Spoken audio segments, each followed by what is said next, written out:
हमने सरकार को एक अल्टीमेटम दिया था। बरसाती पानी जो खड़ा है ना प्रदेश भर में, उस पानी को निकालने के लिए हमने कहा था भी 15 तारीख तक किसान के खेत में खड़ा हुआ पानी सरकार निकाले और उसके साथ साथ उसकी जो फसल खराब हुई है उसका मुआवजा दे। सरकार ने इस पे आगे बढ़ने की बजाय किसान का जो बाजरा था उस बाजरे को मंडी में खरीदने का काम किया।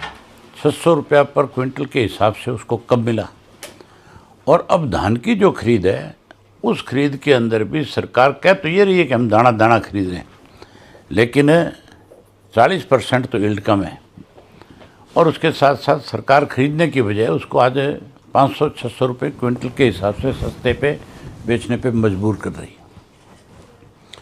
हमने आज फैसला लिया, हमने कहा था अल्टीमेटम दिया था 30 तारीख तक का हमने, तो हमने आज बैठ कर के फैसला लिया कि हम पहले 29 तारीख को गवर्नर से मिलेंगे और गवर्नर से मिल कर के कहेंगे कि भाई आप हमें इस सरकार पे भरोसा नहीं है और आप इसमें इंटरवीन करें, आप सरकार को हिदायत दें ताकि किसान के खेत से जो पानी खड़ा है बारिश का वो पानी निकले और उसको मुआवजा मिले ताकि वो आगे अपनी गेहूं की बिजाई कर सके।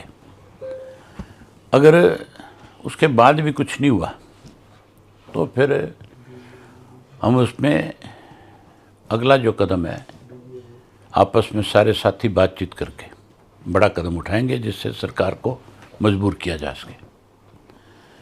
कमाल की बात है, जहाँ कानून व्यवस्था ठप होगी, जहाँ महंगाई बढ़ गई, जहाँ भ्रष्टाचार बढ़ गया, वहीं किसान को उसकी फसल का मुआवजा देने की बजाय, उसको पूरा उसका दाम देने की बजाय सरकार जो है उसको सस्ते पे बेचने पे मजबूर कर रही है।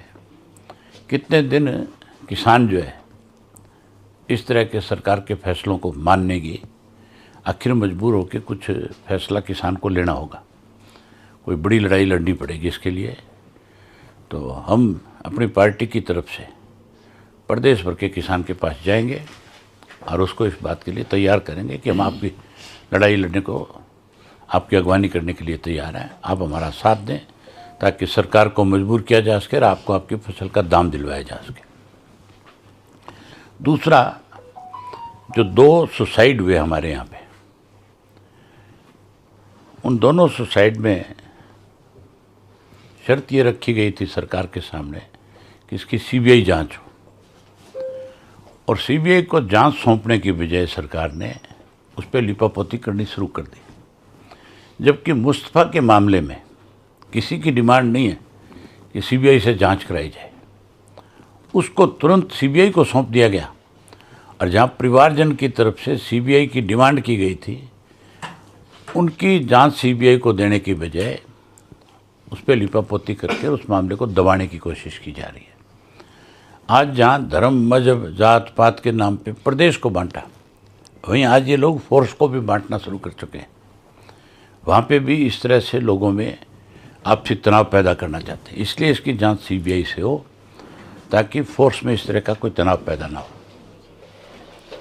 आपके माध्यम से एक बार फिर सरकार से कहना चाहता हूँ कि वो तुरंत इस पे अपना किया हुआ वायदा पूरा करे और इसको सीबीआई को जांच सौंपने का काम करे। एक सर, कांग्रेस के प्रदेश अध्यक्ष पर सीएलयू मामले में चार्जशीट दाखिल हुई है। ये भी चार्जशीट आप मान के चलो। जब हमने पिछली प्रेस कॉन्फ्रेंस में खुल के कहा कि भाजपा कांग्रेस के साथ मिल करके इस तरह के इश्यूज़ को दबाना चाहती है, तब कहीं इनको मजबूर होकर के इसके ऊपर ये फैसला लेना पड़ा। अगर सरकार की नीयत ठीक है तो जो 6 एमएलए के खिलाफ हमने दिया था लिखित में, उन 6 के 6 खिलाफ चार्जशीट दाखिल करें, उन 6 के 6 को फिर से एसआईटी की तय गठन करके और उसकी जांच करके पूरे मामले की फिर आगे बढ़ना चाहिए। सर, आपको क्यों लगता है कि मोहम्मद मुस्तफा का मामला सीबीआई को क्यों सरकार देना चाहती है? हालांकि आपने भी जैसे कहा नहीं, किसी ने डिमांड करी नहीं। हाँ। सरकार इससे पीछा छुटाना चाहती है कि हाई प्रोफाइल मामला है, कहीं सरकार इससे बचना चाहती है।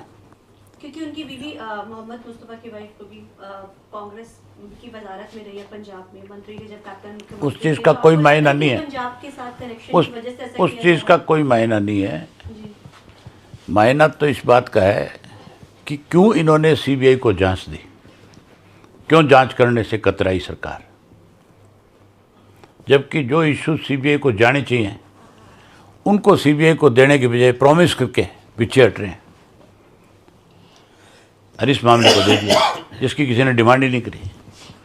हमारे साथ जुड़े रहने के लिए सब्सक्राइब करें देश रोजाना के YouTube चैनल को और नई वीडियो की नोटिफिकेशन पाने के लिए बेल आइकन जरूर दबाएं। अगर आप ये वीडियो Facebook या Instagram पर देख रहे हैं तो पेज को लाइक और फॉलो जरूर करें और ज्यादा से ज्यादा शेयर करें।